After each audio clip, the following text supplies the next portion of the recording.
Welcome, everyone, to this week's Cat's Eye on the Future. This week's show is a little bit unusual.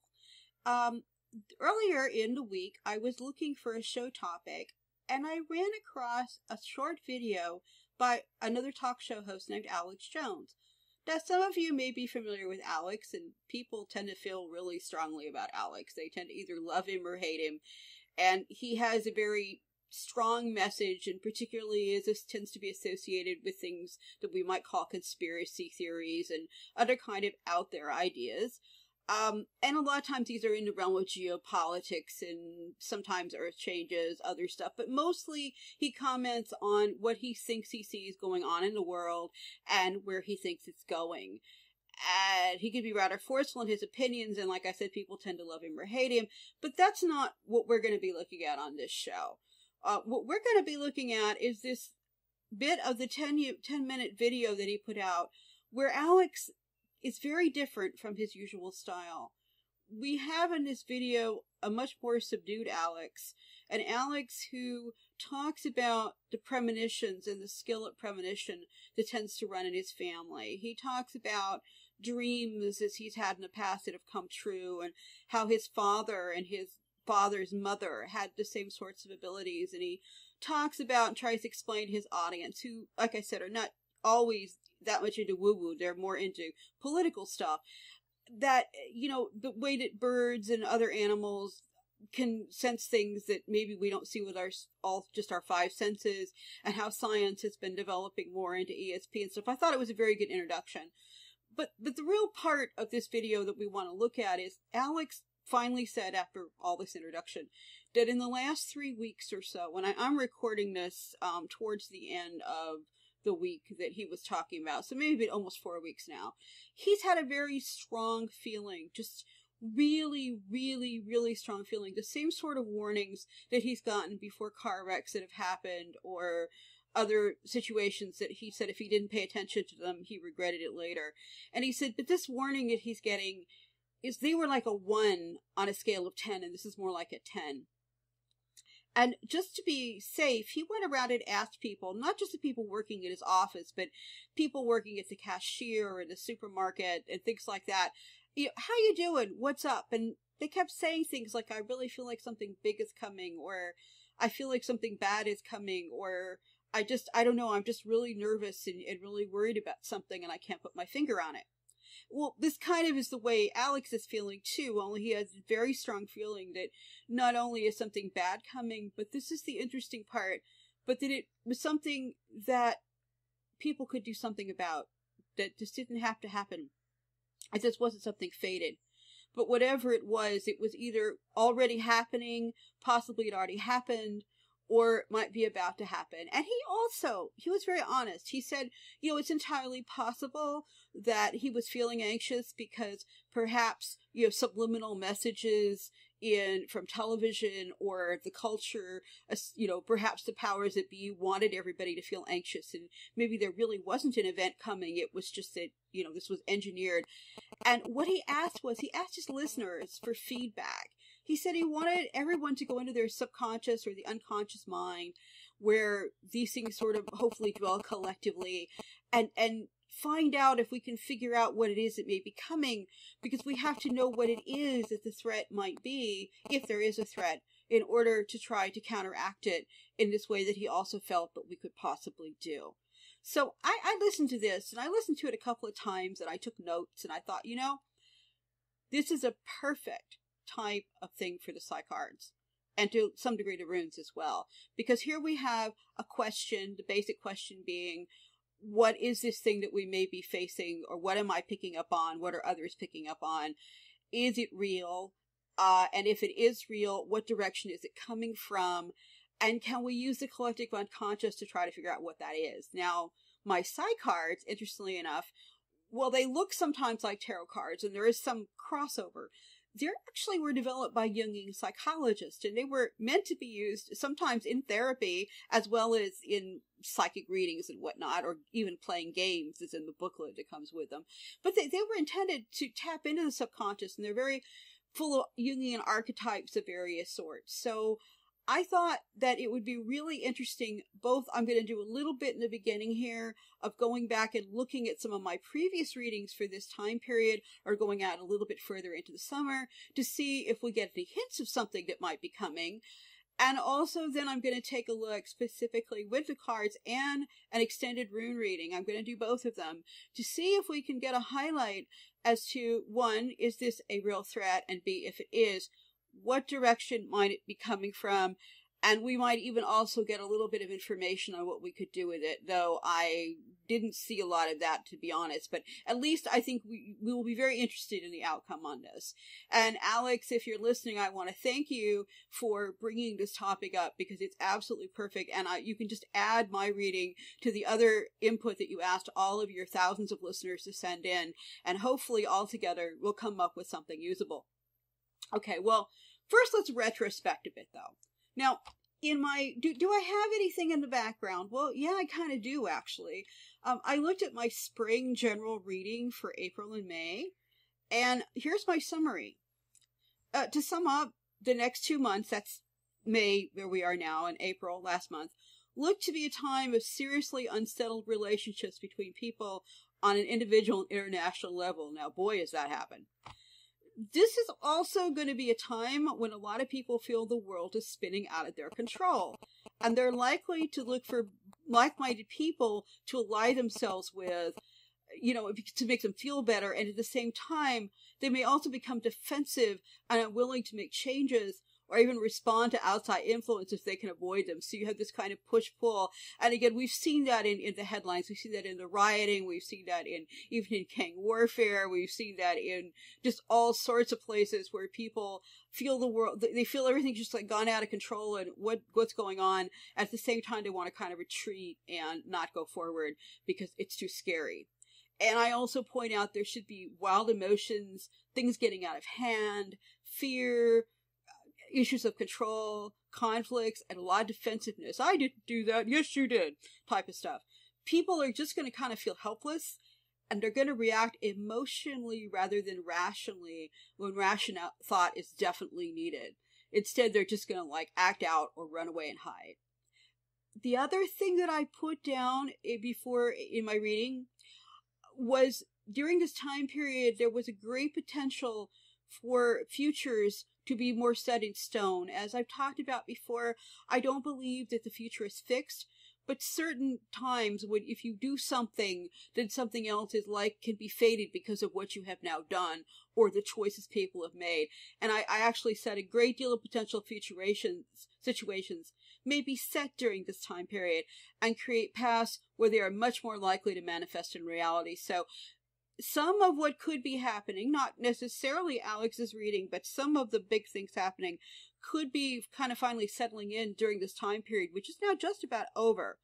Again, the cards are not real good with time. There can be a little bit of spillover before or after, so I have put limits on this, but we can say, probably this energy should now be kind of fading back or morphing into something else around the time that you're listening to this show. Now, another week, very recently, I did a reading for the EU and Western Europe, and I did this one for May and July 2015. Now, remember, this is for the EU and Western Europe, but energies tend to play over the whole world to some degree. So, while these are strongest here where I live, which is in Ireland and the rest of the EU, they can also spill out to other places. And one of the things that I wrote when I first started that reading was, well, the first thing I noticed about this reading is a repeating pattern of things starting out upbeat, refreshed, new, promising, with hope for the future, only they get bogged down and stuck in various ways. That's a quote from that article. And I get another quote, but overall, what we get is the same basic message of a short-term breakout, joy, or a seeming solution that gets pricked or slammed to a halt by reality. We had the thorn rune, which is like a pricking rune thorn that would be on a stem of roses that, it gets you and you get blood out. It's a reality that has probably existed for some time under the surface. Now that's interesting, something that's already there existing. But the feelings of despair, hopelessness, and being trapped to this reality, and when the bubble burst, seem partly rooted, caused, or affected by something either legal or potentially karmic. Again, that would be long-term cause and effect. You don't have to believe in reincarnation, although that's part of the Hindu belief in karma, but just the idea that what is done in the past can circle back and affect the fate of the future. And I say in another quote, the seeds of the problem, instant, or situations are likely to be found in a failure to communicate or from directives, quote, on high, unquote, that fail to take the total situation under consideration, or just a total communications mix-up. This particular problem seems to be partly in communication and issues. And then I finally say, quote, well, I don't know what the nature of the event or potential events are that causes such a sudden reversal of hoped-for fortune for Western Europe. I can say that it either will happen probably in the next 3 months in summer, or it won't happen at all, basically, or it'll morph into something else. Somehow leaders and nations have to make better choices. If they do, then this can become a future that does not have to happen, which again sounds very similar to what Alex said. I did, however, have to say that in this particular reading, I flagged probably Greece and the economic problems as being something that may look like it's solved, say, in May or June, and then possibly falls apart, like in June, July. And again, what I've talked before about energies is they affect many things. So they're not just going to impact the one question that Alex has, especially on these more general readings. But some of what's in here may give us some insight into what Alex wants to know about. And then I did another reading very recently for the U.S. and North America. And I did this specific reading through July of 2015. And I start out with, quote, so just from these cards that I have above, and if you want to see more of these readings, they're all up on YouTube. You can go cast eye on the future at the Time Monk radio channel and listen to them, and you can see all the, hear about all the cards and my thinking behind this. But just basically, so from just these two cards alone, I think we are looking at several more months of disputes between state and federal agencies, including, but not limited to, things like taxation, policing, drug laws, along with further splits developing among individuals and groups over politics and even the coming elections. So basically, I said it feels like a period of stagnation, frustration, anger, and problems. Again, this is U.S. and North America.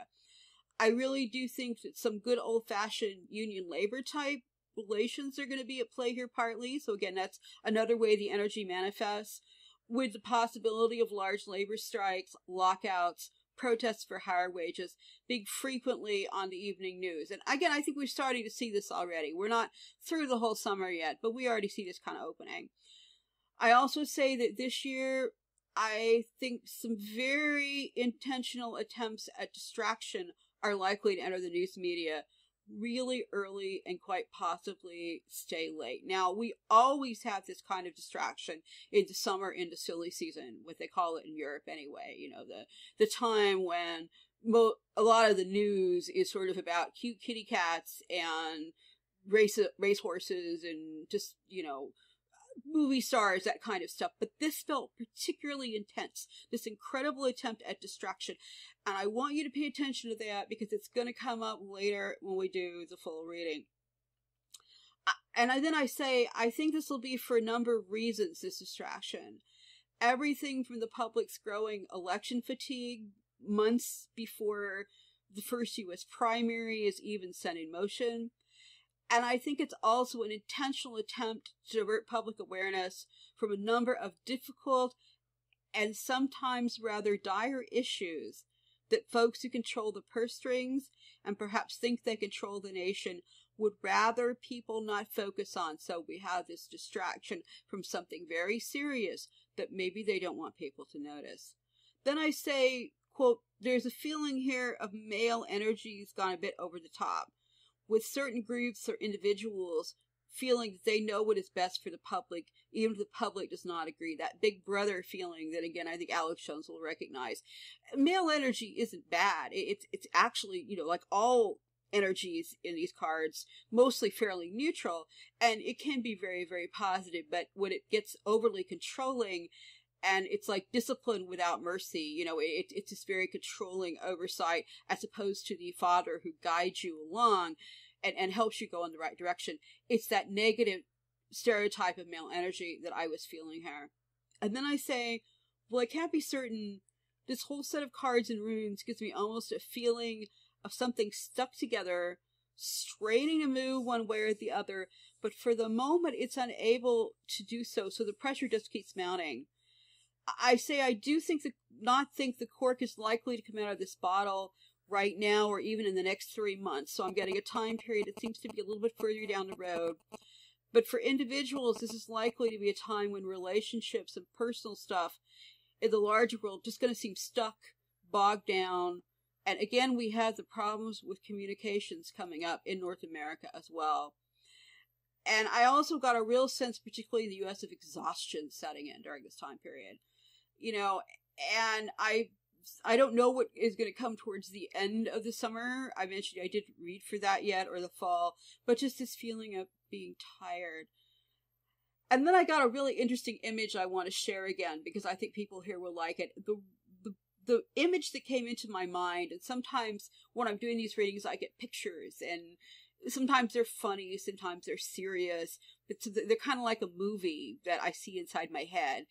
And what I saw, there used to be a commercial in the United States about a bull in a china shop. And I actually sort of flashed on that commercial.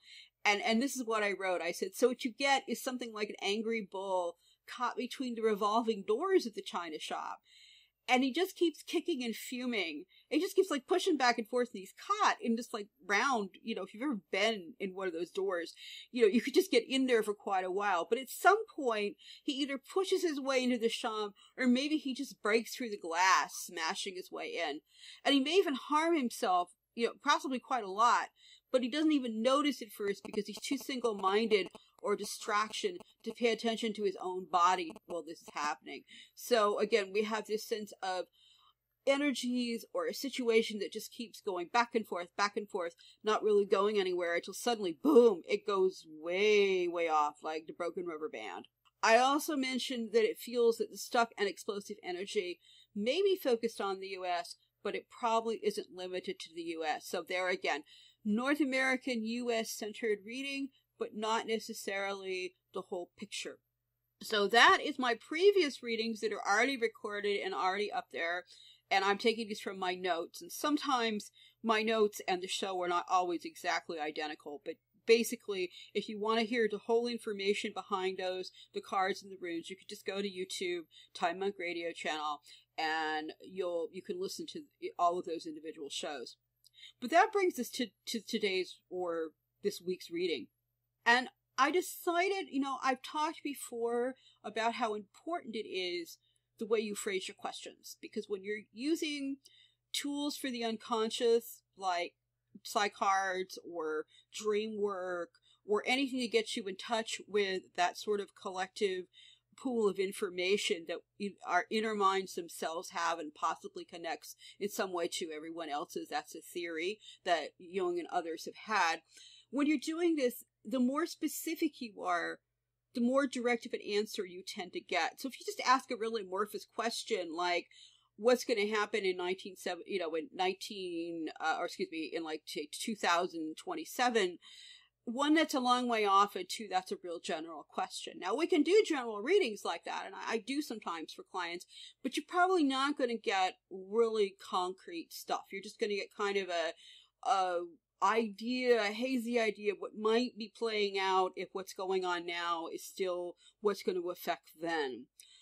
On the other hand, if you get too specific, you can really narrow your choices and don't get all the information you want. So I was trying to strike a balance, and I didn't want to ask all 5 or 6 of Alex's questions that he sort of posed in the 10 minutes, because then we would be here for 4 hours instead of about 1.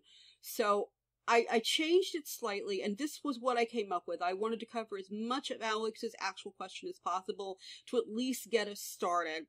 And this is what I came up with. I said, what are the main energies and or events the cards and runes would like to show us concerning the ongoing premonition of an upcoming event or events that be experienced by Alex Jones that he asked for feedback on during his YouTube video that came out on May 18th, 2015. That's when I saw it anyway, so the universe will understand that.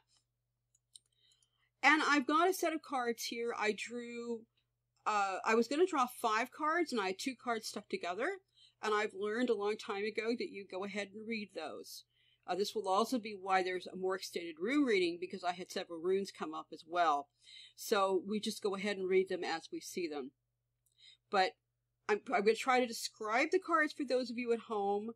And I know I always say this and I don't always get around to it, but for this one, I will really try to get these cards up on the net, and I'll try to see if Fox can link where it's going to be, probably at my old Cat's Eye site if it's still operating.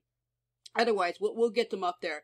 Or you can go to www.psycards.com, which is, I have the permission of the inventor of the cards to use them here, and that's his website, and he has pictures of all these cards. So you can just go there and look at them if you want to see them, but I will try to explain them.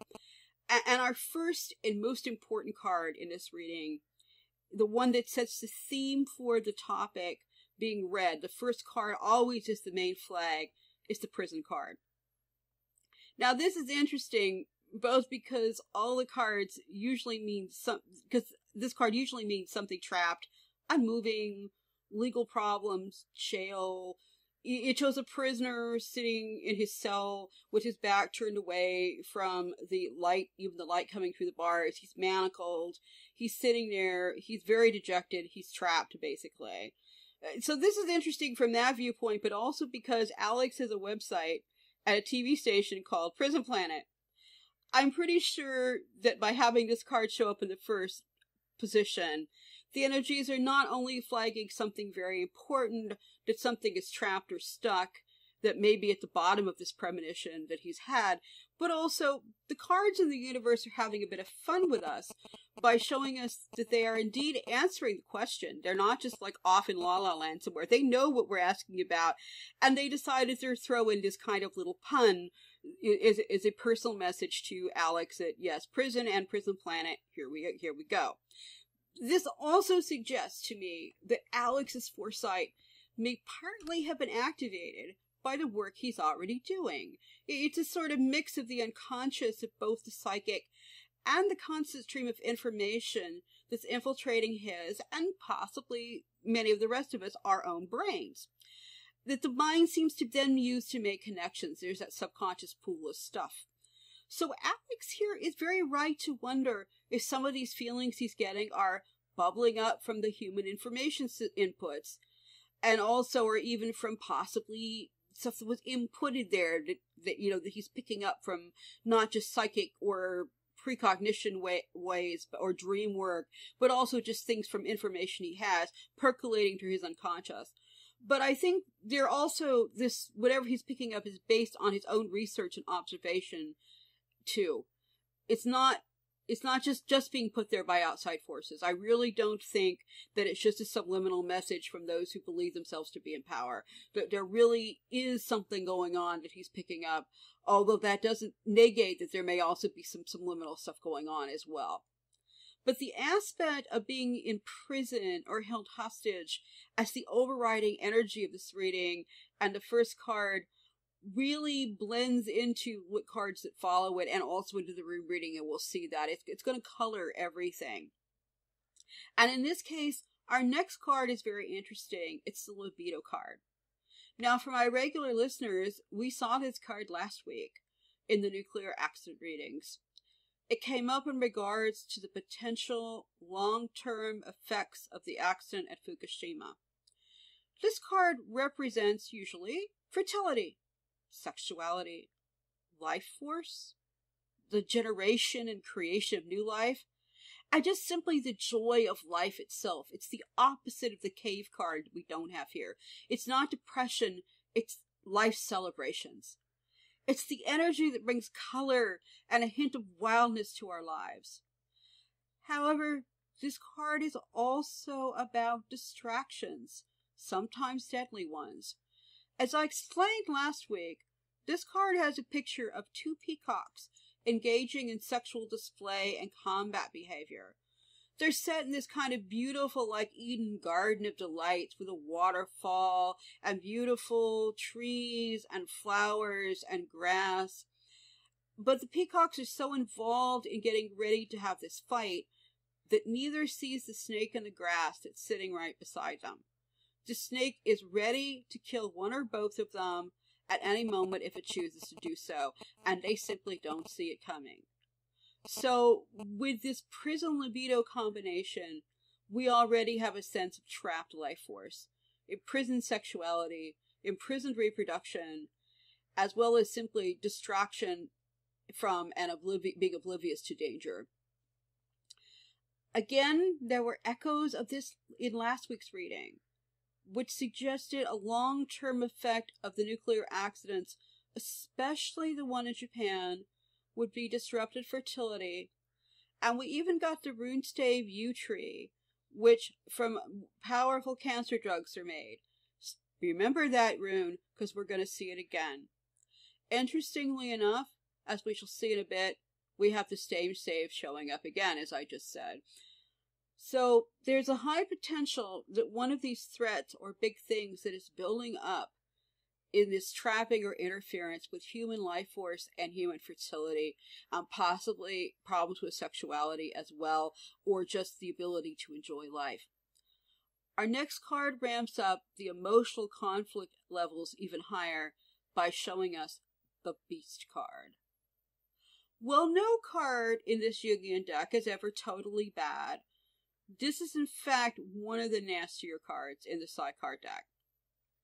And it's right out of the stuff of your unconscious nightmares. The card shows a ravening beast or dragon. The colors on the card are variations of red and orange.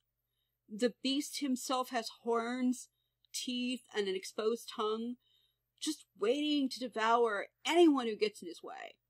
He's slinking down the hallway, and he's come out through an open door in the background. Now, most of the time, the Beast card in a reading is all about those deep, dark, raging inner emotions that everyone has, but that most of us learn not to display at all, or display very much once we're no longer young children. But the best example of this card in real life is probably the 2-year-old in full tantrum rage. Everybody's seen this. But the child has forgotten even why he's so angry and upset as he kicks and screams and flails and strikes out at all and sundry. I just saw one at the grocery store. We all recognize them. The parent looking kind of helpless, because they really are. Because anyone who's ever dealt with a toddler in full tantrum range knows that once they work up to a certain point, there really is no distracting or comforting them that you can do until they themselves either collapse from exhaustion or simply get tired of the whole thing and give it up. I mean, they burn it out. If I'm reading for a private client, this card usually is about a person or somebody around them's inner anger, their rage, grief, jealousy, or fear. When I morph it into a current events reading, the kind I do for the show, or other topical type of readings, it still tends to mean those things, but more on a collective scale. So whereas if I'm reading for a client about their job and this card comes up, very often I will ask them, is someone at work really jealous of you? Are they trying really hard to try to make you, fail in some way because they really hate you? And very often they'll say, well, yes, there is. And if the card comes up in an international reading, though, it probably means that world leaders or someone in charge is reacting in an emotional or inappropriate manner to something. Kind of think of Khrushchev beating his, it's a very old image and dates me, but, there was the former leader of the Soviet Union, when he came to New York decades ago, he took a shoe and he banged it on the table and went, "We will bury you." Well, as a matter of fact, not only did that not happen, but it wasn't a very, adult thing to say or to act. And that's, so when adults get this card, that's kind of what it means. Usually we aren't showing it on the outside, but we're showing it on the inside. Now, what I'm not sure about is if the libido's card imprisoned life force ordained sexuality is the reason we have this emotional beast becoming displayed or coming to the fore, or if the beast energy itself is actually playing a role in the imprisoning of the libido. In other words, if you're really, really angry, it can be really hard to think about procreation. I suspect a bit of both, as people can become very angry when sexually frustrated, and if they find themselves trapped and unable to reproduce, either physically or creatively, because the creative and artistic aspects of the libido card shouldn't be overlooked here either. We're not just talking about physical sex and physical babies. There's much more to life forces and how they express themselves. And if they can't do it in one way, they tend to do it in another. And again, another really great example of this is people who just take on a monastic lifestyle and sublimate their sexual energies into serving others, or a great artist who, spends all of their time painting and sort of exhausting themselves and throwing themselves into their great works. So it's that kind of creativity as well. If you can't express yourself, if you just feel restricted, and you can't do it in a healthy manner, you're likely to have rage and conflict as a result, even if it's just internal, which can again result in depression, which is anger within. So we have this vision of this definitely only lightly restrained beast who's kind of right there waiting to attack. This is even more than a hint of whatever potentially bad thing Alex is picking up on is a human-oriented event. In other words, I get the feeling already that it's the beast within, or the beast that we know, rather than, say, a giant asteroid or other act of Mother Nature that's coming into context here. And another reason I think this is because the next card is Union. We see a lot of this card in recent readings. Again, people can go back and look and listen to them.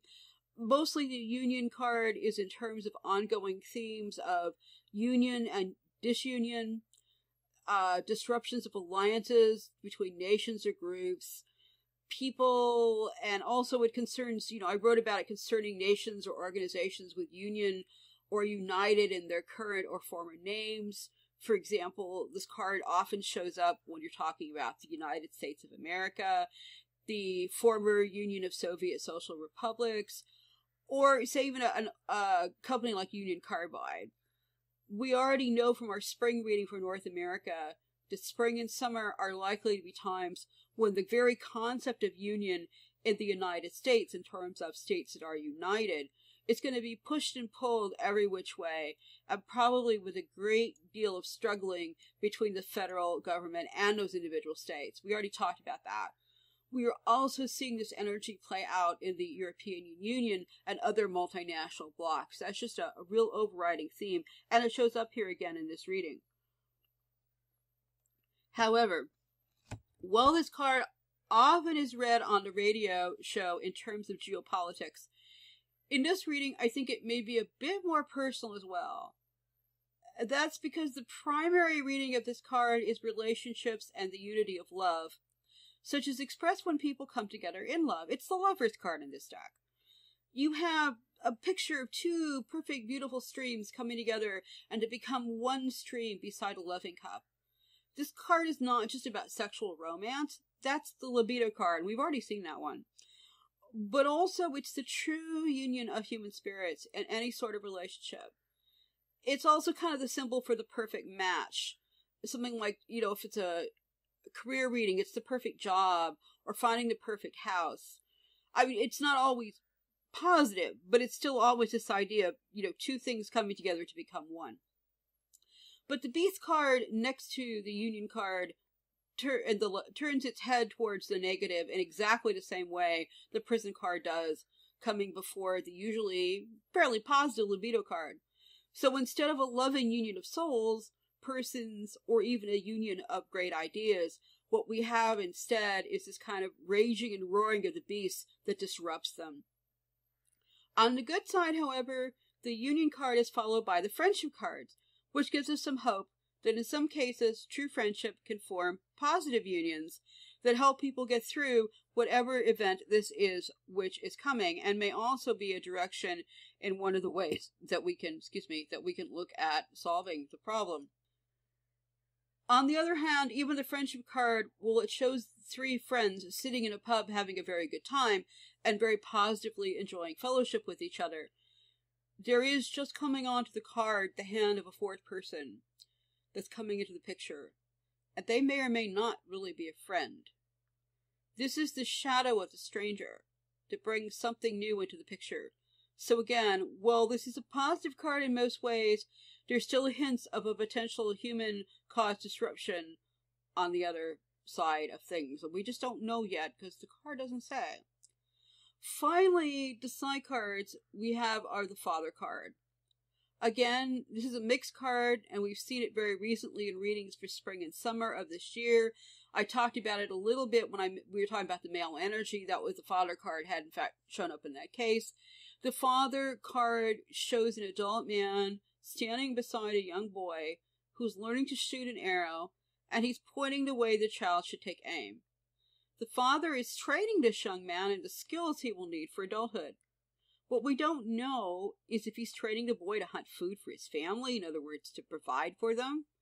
Perhaps he's training him in the arts of defense, to protect them from danger.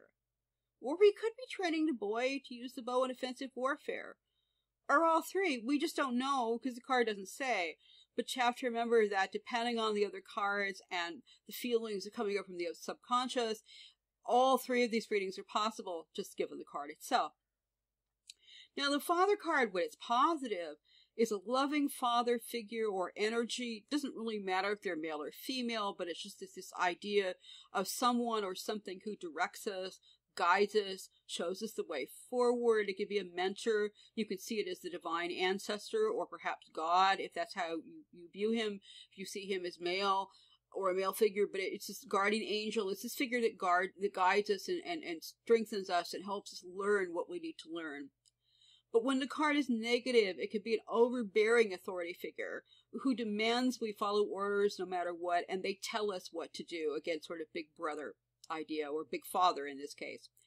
The last three cards together of union, friendship, father, I think show the potentials Alex saw towards changing or stopping the potential future he's sensing, and suggested a true union of purpose combined with real friendships between human beings and the correct guidance could help avert what is coming. But the negative potential is also there for the beast and the unknown hand on the friendship card to both disrupt human relationships and friendships, including our union with the divine and the ancestors, as I pointed out before. So this interference with our connection to the unseen world. And the Father card then becomes, again, pretty much Big Father, controlling and demanding that everyone point their arrows in the way that he or his representative directs. In other words, we are told what to do instead of being guided to learn, well, we learn to make our own decisions. To sum up the cards before going to the runes, we have here a situation where life forces, sexuality, fertility, and creativity are pretty much locked up in jail. Possibly as a result or resulting in some horrific, nasty, angry, jealous, raging emotions or violent types of outbursts, which then impact relationship and friendships. The potential is there for either a source of good, top-down advice and guidance, the good father, or the controlling and manipulating dictatorship that somehow results from the deep trapping of the life force.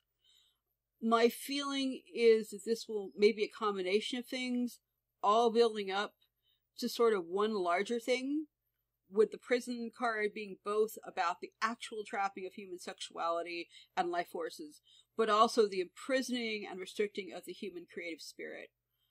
Both are likely to result in rage and anger, and both are likely to disrupt relationships of all kinds. Finally, I have a strong sense that part of this may really be about human infertility and disruption of the species, which we saw a lot a couple of years ago, especially after the Japanese nuclear accident, and again last week when I looked at the cards for a second time after, months and years. So given that the Father card could be exactly what it says, And it may be that this card actually involves fathers and their most literal and biological and genetic sense, such as sperm. I feel an intense warning here on this, with hints of radiation combined possibly with other aspects of modern life like food, GMOs, styles, chemicals, plastics, perhaps even involving a real but until now under the radar threat to physical fatherhood on the basic level. There may be something that we still don't yet know that maybe is about to come out that is also impacting that. I'm getting the words, quote, sperm count, unquote, and quote, hormones, unquote, in my brain. They're like flashing. There's those pictures. Sperm count, hormones. Sperm count, hormones. Flashing in my head as I'm writing these notes for the show. So again, that kind of, I'm just throwing that in for what it's worth. When I get those kind of things, I just put them out there, and people are welcome to, to just have them there in their memory banks and use them and remember them if these things start to show up. I'm about to go into the runes here in a moment, but I think first we're going to go to the short commercial break we have here. And if you're listening to a version of this that doesn't have the break, we'll be going right into it, the runes next. But I want to tell everybody at this point to take a deep breath, sit down, listen to the nice music in the next couple of seconds. I'm going to have a bit of tea here, and then we'll go on to the runes. You have been listening to part 1 of Cat's Eye on the Future. We'll return to the show right after these short messages.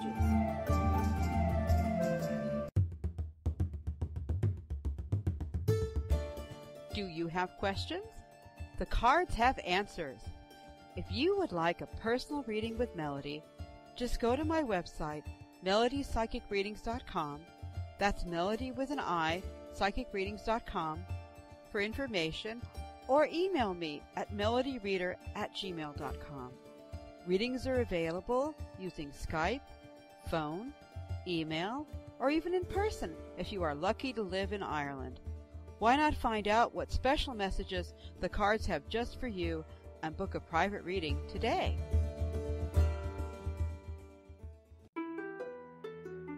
We now return to part 2 of Cat's Eye on the Future.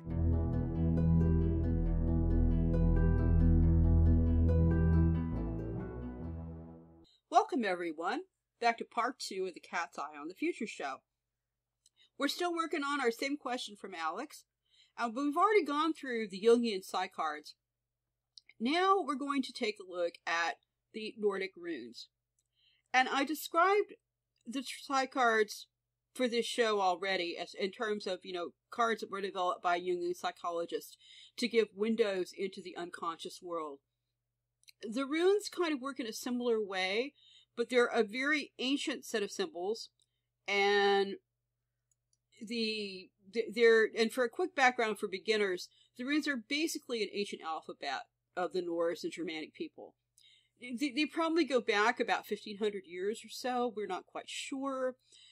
We don't know for absolute certain they were used for divination during the early periods or even during the Viking Age, but there are hints of it in the sagas and the ancient rune poems that they were used in this way.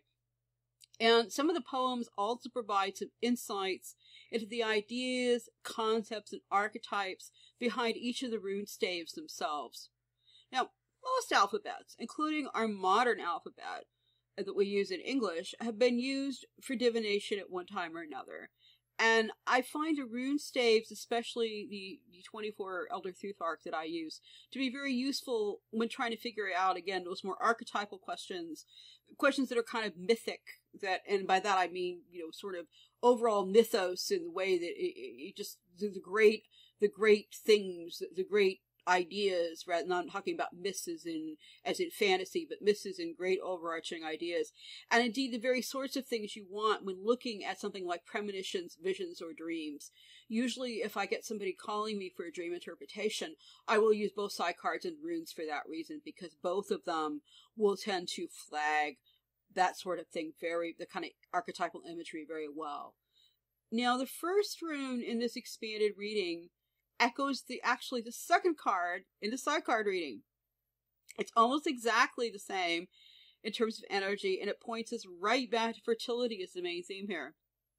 But in this case, the first rune we have is not prison, but we have ingwaj, which is the seed, which can be the ovum of the human reproduction tract, but it's also a symbol for the seed that's planted in the ground. So now we have the potential for agricultural disruption as well as humans, plants, and livestock. It is just not people who may be part of this dystopian event that Alex is sensing. So it won't be enough just to try to protect human beings. If indeed human beings are going to make it through this, they need to take the plants and animals along with them. Otherwise, it's going to be a pretty bleak world because we sort of need plants and animals for us to survive. It's a circular loop. Then there are other levels that this key first rune contains that also I've got to look at here. First, there is the concept of the seed as a seed, but not of just an actual plant or even human germplasm, but also things like seeds of thought, the seed of an idea, the seeds of creation. In other words, we once again have both new ideas and creativity in this rune. I think what we have here is the rune pointing out both what is being affected and potential ways to break through the negative destruction by using human creativity and planting new seeds and new ideas, basically new thoughts for the future. Thinking out of the box. Finally, in the Norse cosmology, this rune is the rune of the god Yngvi or Freyr. Freyr is traditionally a god of agriculture and fertility, but he's also defensive, battle, and war. People forget that. The kings of Sweden, of the war kings, the battle kings, were descended from Freyr in his aspect of battle god. Now, one of his animals is the pig, and the other is the horse. So both animals should be watched closely for problems and possible warning signs, especially possibly warnings of problems with fertility or sterility, as I suspect a big part of the situation that Alex is sensing may be.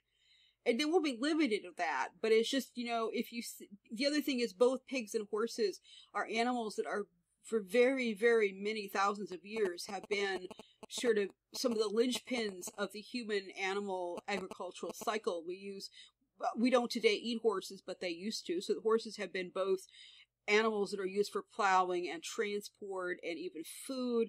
Pigs were one of the first serious animals used for food, especially in the north. They're very important.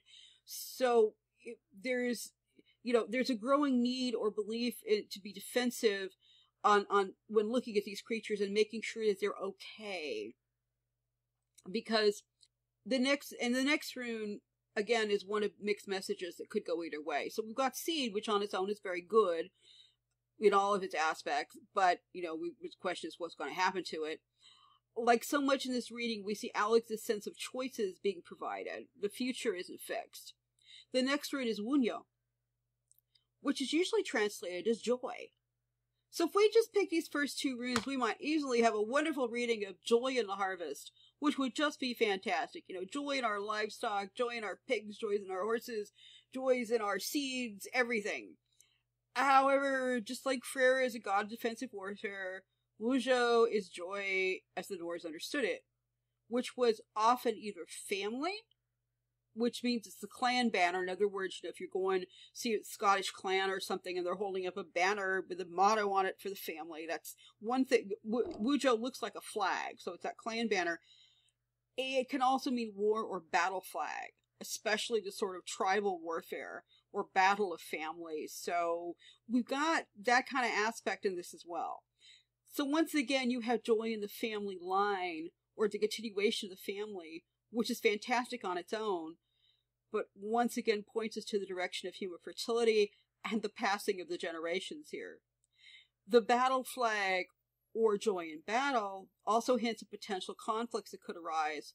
Most of this reading doesn't seem to be specifically about warfare, but the beast and the battle flag, the bad beast card, and this battle flag rune means it can't be ruled out either. They're probably not the main issue here, but they could be side results of what it is he's picking up on. Why am I being cautious about the seemingly wonderful combination of seeds and joy in the family?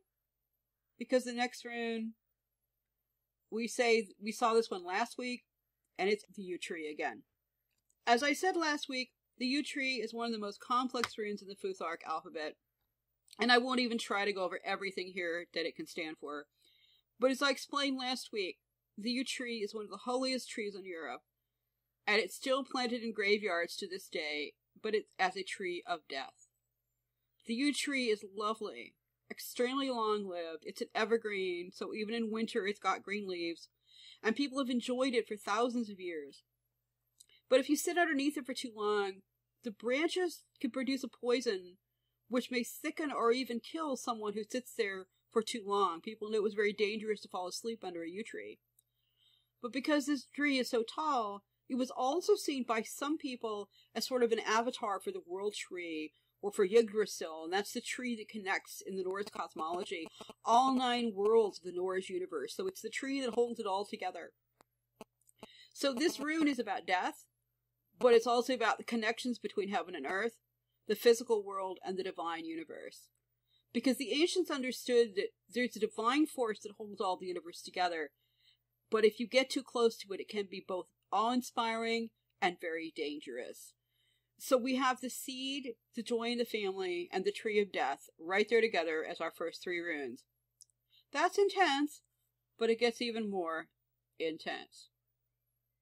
The next rune is Manaj, which is specifically human partnerships, especially equal human partnerships. It's like the union card. But, we've got unions or manages, like husband and wife, business partners, people who work together on a basis of equal respect and status for the most part. There is no room for democracy, but the Norse did have the first modern parliament in Iceland about 1,000 years ago. They called it the Althing. So they kind of understood the concept. The other thing about Manaj is that it's comprised of 2 Wunjo runes, or those 2 battle flags, 2 joy runes facing each other. And the rune poem, old rune poem, it says, "Man is the joy of man." Or, because the Old Norse does not have gender in that, it's really human being is the joy of human being. So the rune is all about the joy and interaction and union people can have with each other when things are more or less on an equal basis. At least an equal basis of respect, if not an actual equal basis of position. This is a basically positive rune, except once again the next rune has shown up quite a bit recently, and that's Kenaj. Kenaj is shaped like a V turned sideways, and regular listeners will know I like to call this the sideways volcano rune. It's usually translated as torch, like a torch lighting up in a cave, and again it's shaped very similar to the Wunjo runes and the Manaj runes, except that there's no line going down to make it into a flag. It's just that V. So we have a lit torch or a boil coming up to the surface like a skin eruption. This rune can mean both something coming to light that was previously hidden in the dark, or it can mean something building up under the surface, waiting to come to a head and burst like a boil, or the lava coming out of a volcano. So you have here both the potential for something now being hidden to come to light, probably pretty suddenly, when the torch is lit and suddenly the cave isn't dark anymore. Or we also have the potential for something that's really festering under the surface, building up, nasty, awful, icky, and it gets to a breaking point where it finally breaks out and it spews pus and mess and icky all over the place. And that's really the feeling I'm getting here. And what it is leading to, well, that's interesting, because we already have the potential threats to agriculture, joy, creativity, and especially human reproduction. But now we get to something I think Alex will really find interesting. We get to the horse rune, Ewaj. Now, Ewaj looks a bit like 2 horses facing each other over a fence and touching noses. This rune, like Manaj, is about partnerships. But while Manaj is almost always about human partnerships between human beings, and mostly equal ones, or at least say ones of equal respect, Ewaj is about human-animal partnerships or relationships of non-equals like master and slave. This can still be a positive relationship, such as between a horse and a rider. Both parties may benefit from the relationship, especially if the rider's kind. It rests and feeds his horse carefully, brushes him. But the point is, the human is still in charge. And the two horses together on the rune are usually thought of as two horses working together to perform a task, like pulling a wagon or a plow, again, under the supervision of a human being. So you get this supervision of someone in charge with beings being lower. Also, we get the animal and the horse imagery again. So we get hints here of two potential meanings of the rune in this context. One is that things start out seeming to be equal, but boil up and fester to result in an unequal situation, or perhaps society. The other way of looking at it is the use of animals to perform a task, and given the previous reading, I have to wonder if genetic engineering might not be involved here. It's just a really obvious leap from my brain to go there. I'm not saying this is for certain, but I'm going to go out on a limb and suggest it looks highly plausible to be part of the threat or threats to human fertility and reproduction. That's kind of that's more than that. My monkey mind could be playing tricks on me here, but it does seem to be leaning in that direction, or at the very least something connected with animals or that affects animals in some way, and or the partnership between animals and people. The word bee just plopped into my head while I was making the notes, so, as in buzz, buzz, buzz. So that's something you may want to watch and flag as part of the puzzle going on here. Finally, our last rune in this reading can be read on several levels, but it sums up everything in that the rune Othello is homeland. This rune usually symbolizes inheritance, the family lands, the gifts of the ancestors, and a place where we live. It's also interesting that since 9/11, the U.S. has taken up to calling the term homeland in a whole new way. I mean, it's almost redefined a word in the U.S. It means homeland security, it means policing, it means, governmental control. It's wound up a whole lot of things in that word that were never there before.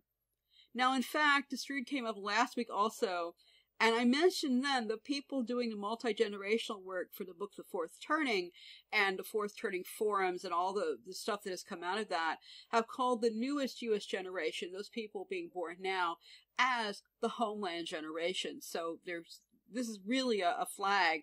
I think it's not just, obviously, it's also, long-term listeners will know this rune also has connotations of Greater Germany, because it was used sort of by, 19th century German romantic scholars as a sort of, rune for Germany. And to this day, it's not worn much or used much in Germany or Holland, because it was another rune adopted by the SS to mean, the fatherland and the homeland. But in this particular reading, I'm not really getting so much the German connotation as I am kind of more the security breach. But we can't ignore the fact that it can also stand for Greater Germany. But primarily, it's about suggesting that whatever the event or events that Alex is picking up on are, they concern both the homeland or the homelands where people live and the physical or spiritual inheritance for future generations, because inheritance is a really big part of this rune. It's what is passed on through the family. That could be physical, but it can also be things like his gift for precognition that goes through the generations. It's his generational passages. Again, this feels very much like something that can affect both fertility and the future if not addressed, and not just of human beings, but of plants and animals as well. There are hints of potential violence and conflicts and raging emotions as part of all this. But war or social breakdown do not seem to be the primary threat here. But they could be a secondary one. What I don't see here at all, and that did surprise me, is nothing about money, fortune, economic collapse, etc. A famine and disease, possibly, yes, because that could be a negative aspect of the Frere rune. Possibly even extinction, an extinction level event. But there's not one card or rune here that directly involves wealth or economic collapse, and I really had expected to see one or the other. That doesn't mean for a second that those things might not happen as well. There's been every indication of that potential in previous readings, and the same is true of wars and some natural disasters that are probably coming as well. But it suggests that whatever is making Alex Jones feel a premonition of something bad happening on the highest scale of concern he's ever had, that 10 on a scale of 10 is not those things. It isn't economic. It isn't war. And it isn't earth changes like an ice age or a global warming or anything like that. All of these may still happen, or some or all of them, but it isn't what he's picking up on. They're just sort of there as well. But the real danger seems to have a human cause, at least according to my unconscious tapping of the runes and the cards. And this end result could be potentially the end of people if it isn't sorted. I mean, it's weird, because I had trouble falling asleep last night after doing this reading, because I kept thinking, wow, extinction level event, because you hear that, but it hadn't really sunk in until I did this reading as a potential. Now, the good news is that, as Alex said, and as seems to be hinted in the reading, it can be sorted. Though those joy runes, friendship cards, Athala runes, the inheritance runes show that we can turn this around and protect our inheritance if we have the will to do so. My hunch is this involves a number of misuses of various technologies, and is also the result of ignoring potential warning signs of the effects on the environment, animals, and people, all working together to come to a crisis point. I mean, there may be one thing that we haven't found yet that really will tie it all together, or that I'm not seeing because it isn't public yet, and I don't know. But I think that all these things kind of work together. And ignoring the situation may not result in total human extinction all the way, but it could result in a very reduced humanity and really drastically alter our current civilization as we know it.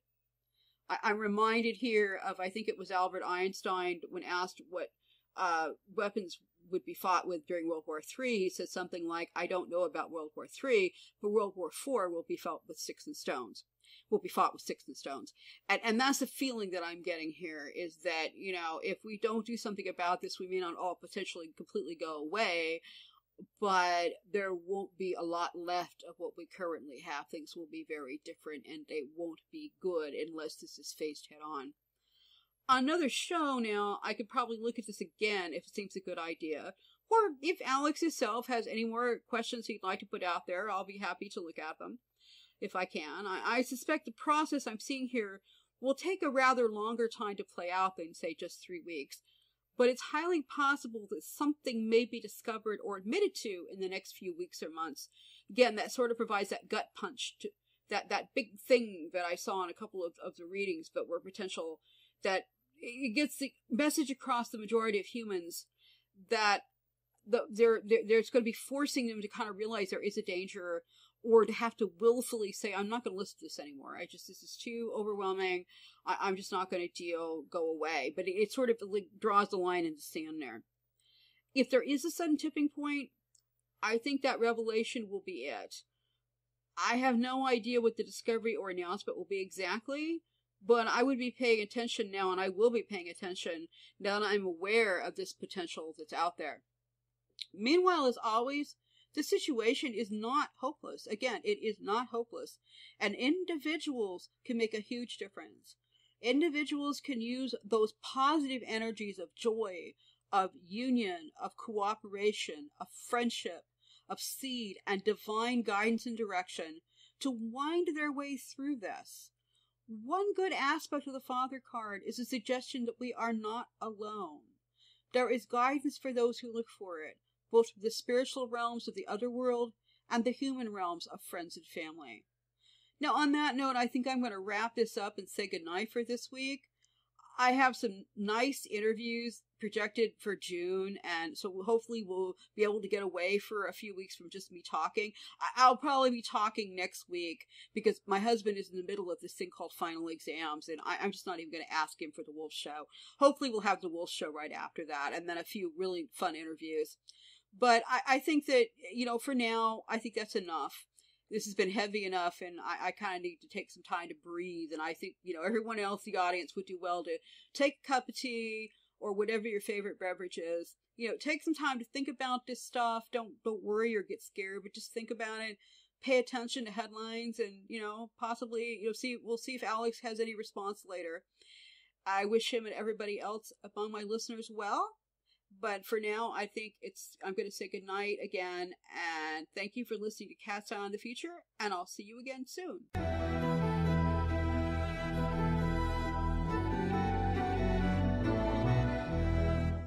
have been listening to Cat's Eye on the Future, the show where we take a look at what's coming up in your world and your future.